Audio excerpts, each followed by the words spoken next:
What's up, everybody? Welcome to this late edition of I'm Joey reading A Course in Miracles here, myself. I've got some mask beard going on, some major mask beard going on. If you have a beard and you wear a mask, it's fine, kind of, when you have it on. It looks quite weird sometimes when you take it off. But, you know, my favorite thing about having a beard is that I don't like to shave, really. I really don't like to shave. It makes my face get all bloody and shit. I get more zits when I do it. And I feel like maybe I have sensitive skin or something like that. Anyway, let's see here. So this is A Course in Miracles. This is the 26th day in our 2021 calendar year. And this is the 26th lesson in the Course in Miracles. Goodness sakes. We'll start by reminding ourselves of some basic room etiquette. Chime in below, please. Say hello, please, if you want to say hello. If you've practicing, I've been practicing diligently these lessons and can say that they do seem to have a thing going on for me. Meaning like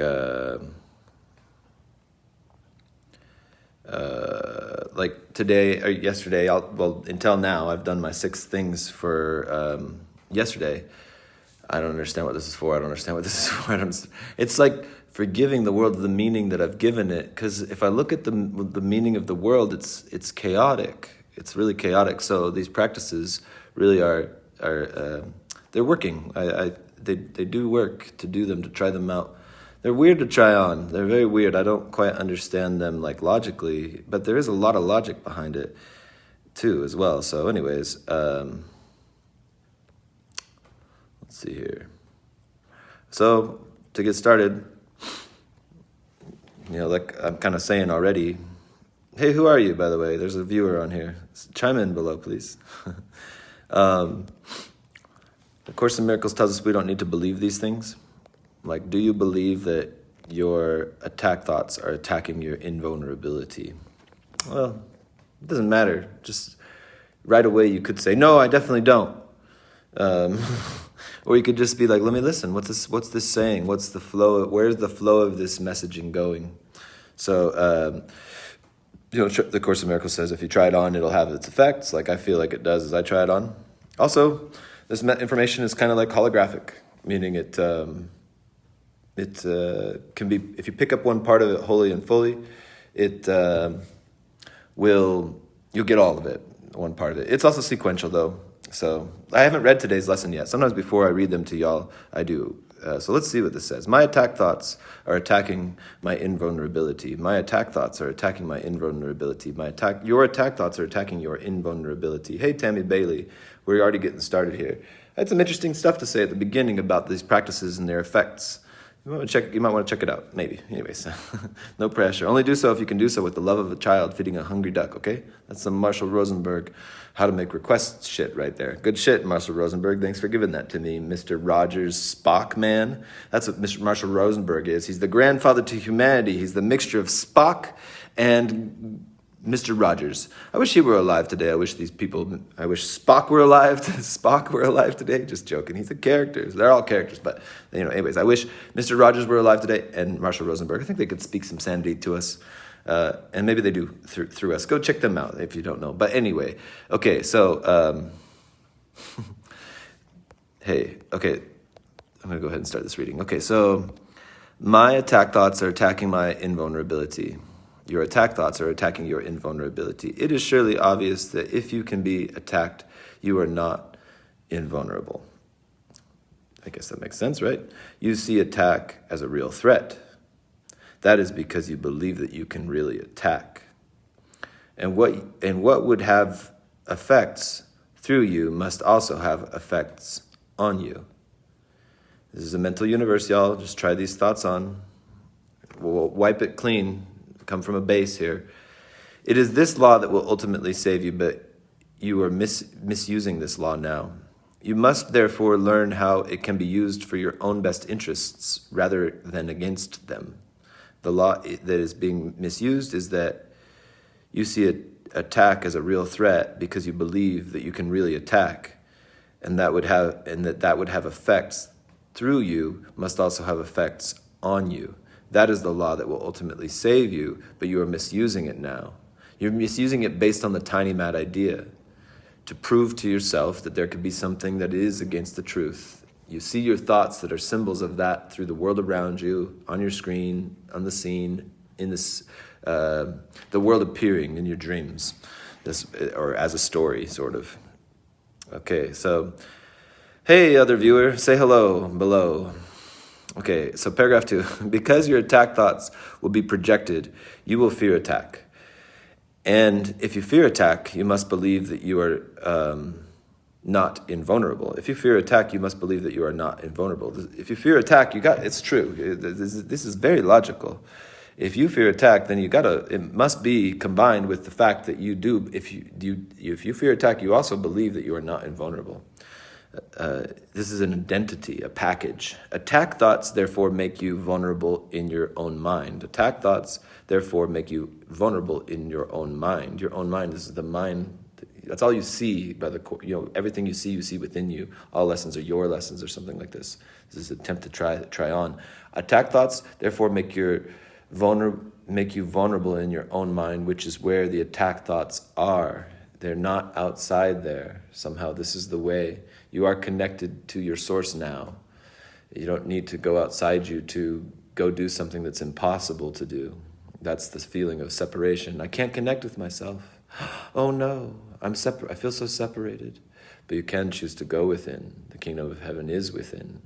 Take off the meaning of the world that is so clearly now we can see much more, even more unclear, the meaning that the world kind of is as an expression we all phenomenologically can admit.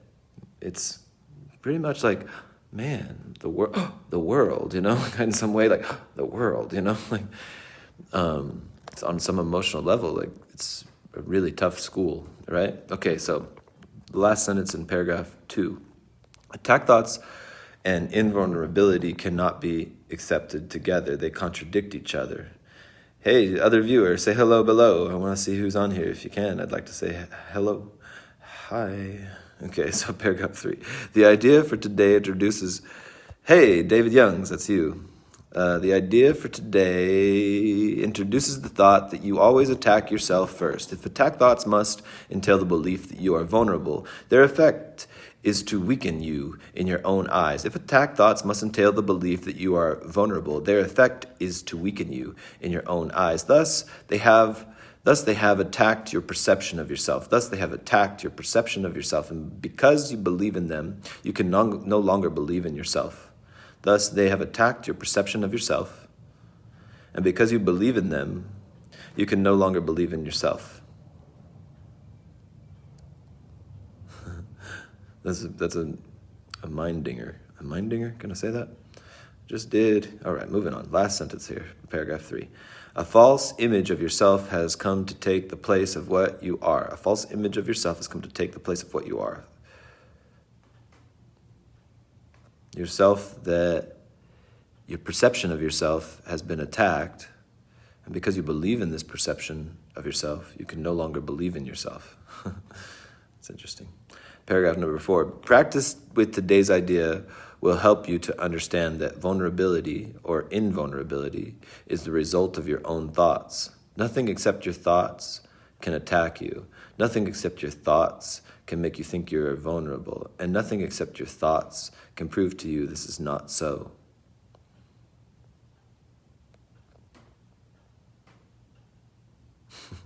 Paragraph number 5. 6 practice periods are required in applying today's idea.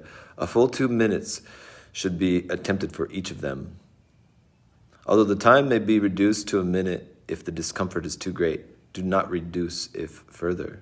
6 practice periods are required in applying today's idea. A full 2 minutes should be attempted for each of them, although the time may be reduced if a minute or so if the discomfort is too great. Do not reduce it further to less than a minute.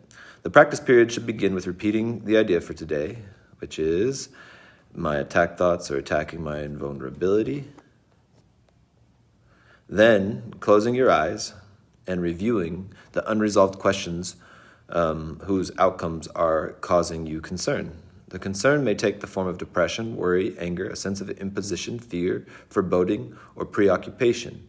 Any problem as yet unsettled that tends to recur in your thoughts during the day is a suitable subject. You will not be able to use very many for any one practice period because a longer time than usual should be spent with each of these ideas that is a unresolved question or whose outcome are concerning to you. Today's ideas should be applied as follows.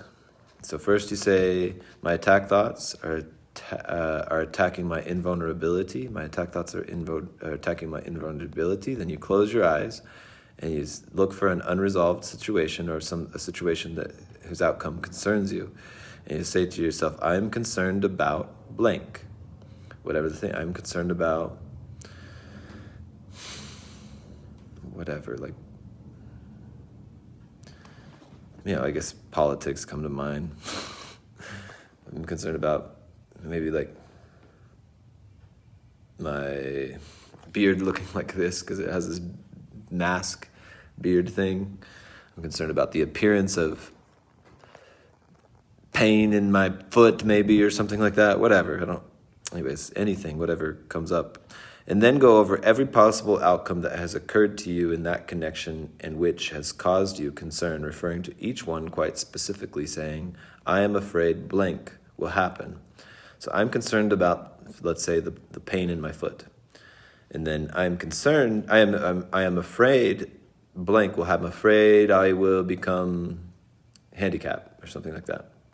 I'm afraid I won't be able to do my work the way I need to do it. Paragraph number 8. If you're doing these exercises properly, you should have some 5 or 6 distressing possibilities available for each situation you use, and quite possibly more. It is more helpful to cover a few situations thoroughly than to touch on a large number.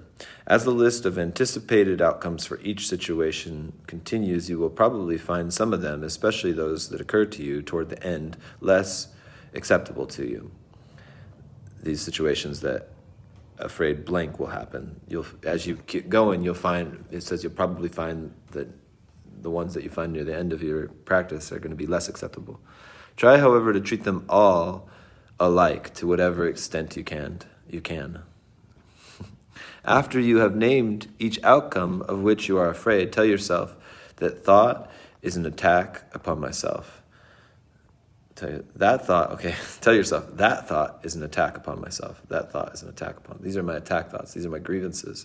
Conclude each practice period by repeating today's idea to yourself once more.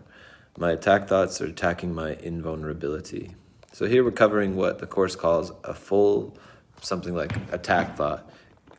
Kind of could be based on a situation. I am concerned about, Donald Trump or Joe Biden or something like that. And then I'm afraid, tyranny is going to happen. I'm afraid that the virus is going to mutate and that the leaders of the leaders of the world are incompetent. I'm afraid that people are going to kill all of a certain race. I'm afraid, or we're going to be under like a 1984 type situation. I'm concerned about the political thing that just happened because, but whatever, either way. I'm concerned that there'll be a rebellion of MAGA people or something like that. And then we say to ourselves at the end of this, after we've named both the outcomes of that situation, that thought is an attack upon myself. That thought is an attack upon myself. Oh yeah, star, dragon, fireball, mermaids. Man, the mermaid just sent me a fireball and stars. That's cool. Thank you, mermaid. And thank you for being here, David Youngs and Tammy Bailey and whoever else was here. I think let's see here. Hold on one second. Oh, yeah, that's it. Okay, bye.